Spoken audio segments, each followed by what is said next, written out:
What's going on, guys and girls? As usual, my name is Dodge Gaming. Thank you for clicking on this video. This is a spotlight video, but this time it's a full review of the new title by Ubisoft, For Honor. Ubisoft's newest IP, For Honor, as I just said, was released in February 2017 after a plethora of successful open and closed betas, some of Ubisoft's most popular yet, actually. Focusing on multiplayer combat, but still including a full campaign, credit to them. For Honor looked like the complete package where a brand new game is concerned. However, every game does have its rough spots, and I'm here today to explain the good, the bad, and the ugly about For Honor. I will mention this is a multiplayer review, so no details or spoilers where the campaign is reserved will be found in this video. I did not buy this game for the campaign, so I figured it would be unfair to base my review on it. First up is the good. For Honor really does have some shining moments, and the first one is the combat.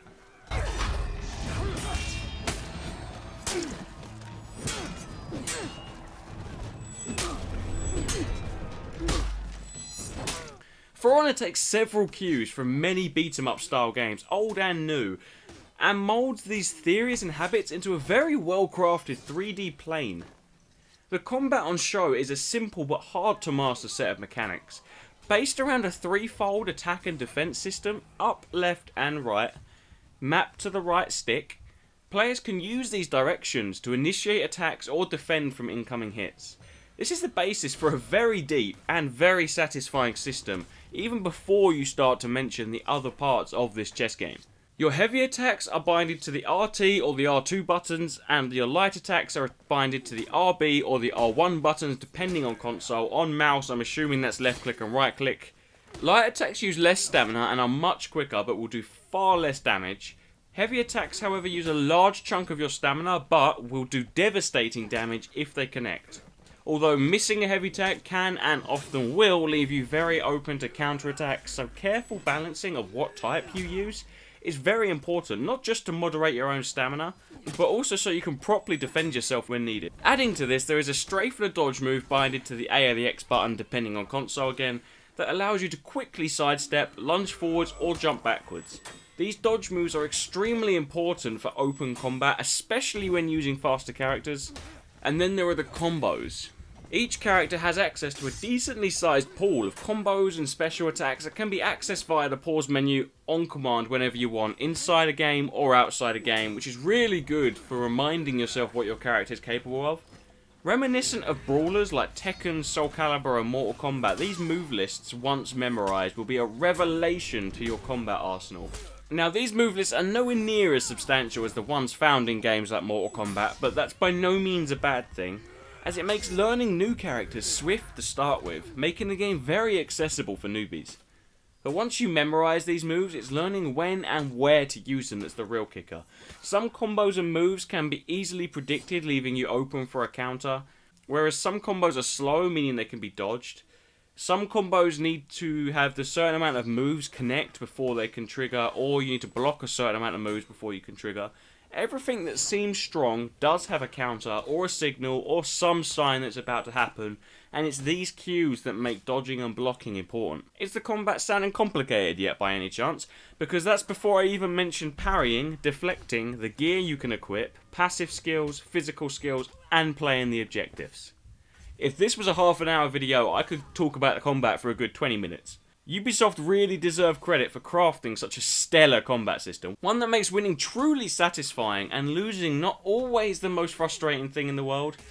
I'm not exaggerating when I say that the melee combat on show here is one of, if not the best I've ever experienced.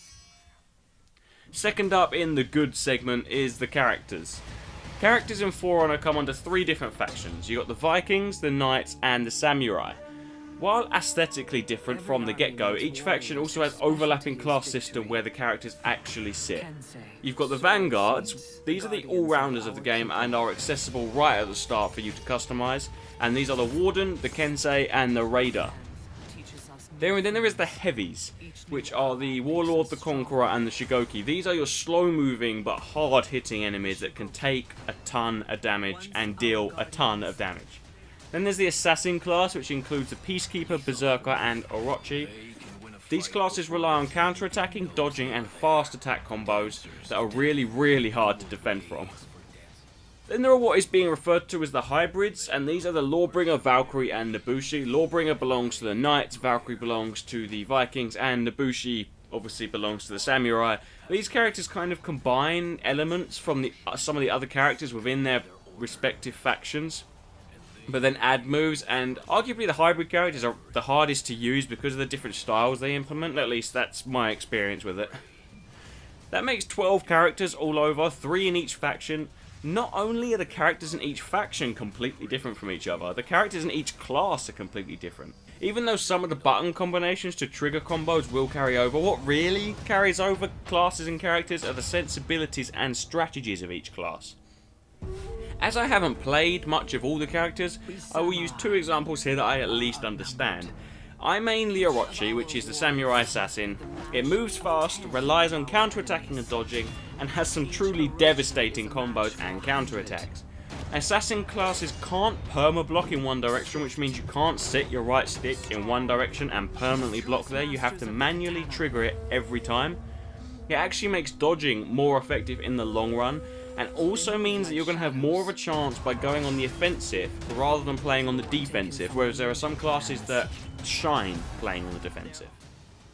Also in the samurai faction is the Shugoki. As mentioned before, Shugoki is a heavy, and is completely and utterly the opposite to Orochi. Instead of moving fast and being agile, the Shugoki is a fearsome opponent, using broad, slow, methodical swings of its mace to systematically destroy opponents. He's known as a little cheap in the community at times, and he's definitely prone to throwing you off a cliff.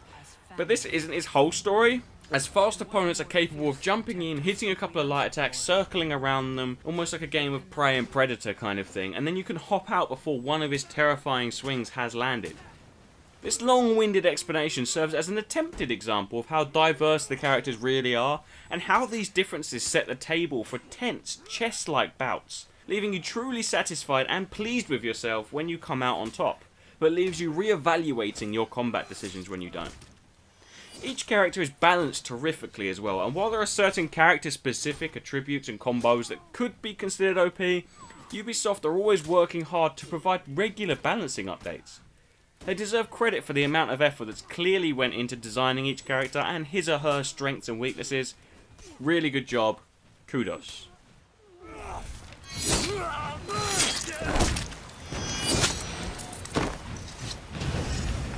Next we're on the bad. I'm just calling this the bad because, you know, good, bad and ugly. These are more like my bugbears with the game. Everyone is going to have different things inside this section. These are mine. So some of this may come across as salty, but I am being completely unbiased because I genuinely do enjoy this game. First up is the environmental kills.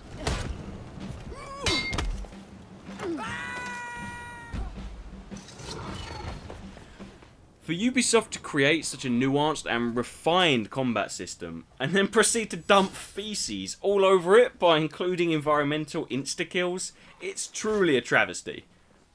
Picture the scene. You're in a tense 1v1, perhaps playing as the Kensei, a great starting character, and you're against the Raider. Another well-rounded character. I mean, not the best, but also maybe not the worst. You're both trading blows, chipping each other's health down, but you're kind of near a ledge, or a cliff, or a bridge, or a ladder. You'd best run away, because otherwise you'll be saying au revoir to land, and bonjour to that cliff face. The Raider then proceeds to unceremoniously pick you up, sling you over his shoulder, run with you for a little bit, and then toss you over said bridge, cliff, or ladder, like so much unwanted trash. Does that sound cheap to you? Because that is not a fictional story, or a rare occurrence in For Honor. A game so lacking in honour that they really should have thought about that name a little bit more.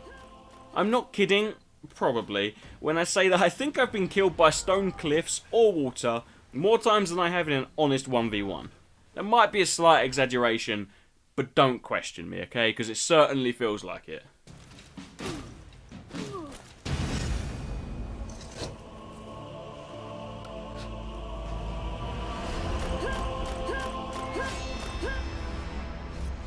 Next up is the ugly. Now, comedic value aside, every game does have that thing That thing that almost ruins the entire experience, whether it be controls, graphics, story, voice acting, whatever. There's a couple of these in For Honor. I could talk about the microtransactions almost making the game pay to win. I could talk about the complete and utter lack of any skill-based or rank-based matchmaking. But instead, I'm going to talk about the online connections. Never in a game have I had such a bad connection experience as I have with For Honor. It is literally in an entire other league, all by itself, looking around going, where the fuck are the other games? It's based on reactions, and you're going to have peer-to-peer connections. You start wrecking the host, then he just disconnects and it fucks up the whole game for everyone. Then all of a sudden your connection, which was pretty good, now it's like awful. Because the new host is playing in fucking Antarctica. Deciding not to go with dedicated servers for this release, Ubisoft settled for peer-to-peer connections, which means someone in your lobby gets assigned host and then everyone else connects to that person. That is all fine and dandy, most of the time, until that person decides they've had enough for the day, or they rage quit, or they lag out, or they just die on his or her respective sofa. What happens then is that For Honor has a complete hissy fit, kicking player after player, often at random, and regularly just kicking everyone but the new host, leaving that sorry soul to fight nothing but ridiculously overpowered bots. This might be acceptable if it was a rare occurrence, but it's not. And combined with the sheer amount of failed connects to either parties or the game, and the few times I've had to completely reset the game to connect again, it's actually shocking. Genuinely. After all the closed and open betas that For Honor underwent, the fact that the netcode and everything else here is so bad, it's literally unforgivable and actually puts me off playing it, which is a real crying shame. There isn't much else to say about the connection because it's just bad. There is no upside to this connection. All I can say is that when it's working, which is, it's not really a plus point, is it? But when it doesn't work, you're going to have an absolute nightmare. And I'm going to put a disclaimer here. The fact that the connection is so bad, combined with a couple of other little niggles, I'm actually trading this game in after this review is finished. And I really enjoy it, but I just can't play it with the connection in the current state that it's in. I can't do it. Overall, For Honor is a really good game. Genuinely, the combat and character variation makes up for the shite connection problems, cheap tactics, and ridiculous insta-kills. If these things didn't exist, and assuming the campaign is at least decent, For Honor could probably push for a high 8 out of 10, maybe even a 9. However, the state of the connection issues and the lack of truly fun modes that lend to the gameplay, you're going to be stuck in Duel or Brawl if you want 1v1s. Combined with the frankly depressing community and microtransactions, it just about scrapes a middling 7, and a 6 when I've just been launched off a cliff. Once they fix the connection issues though, if they can, and if the DLC coming is of high quality, this could very well be one of the best releases we'll see this year. And the actual gameplay, once you get into it and can connect, is so satisfying and addictive that you could kill hour after hour after hour playing. Learning and mastering each character takes dedication, real skill, and time. And while still being accessible for new players, or those that don't have as much time to play like myself, makes this game truly, truly inclusive. Overall, if you like brawling games and can deal with the horrible connection issues, then I can wholeheartedly recommend For Honor. Genuinely, I've had a lot of fun with it. Even if I am trading it in after this video, I have had a lot of fun with it. And when I find out the connections are sorted, I'm going to go buy it again. It's as simple as that.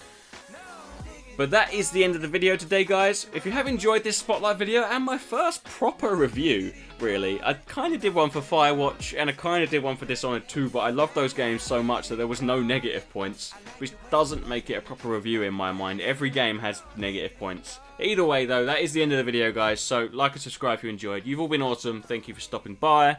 My name's Dodge Gaming, and I'll see you guys next time. Peace. Just to yourself. She looked at me and this is what she said. Oh, there ain't no rest from the wicked.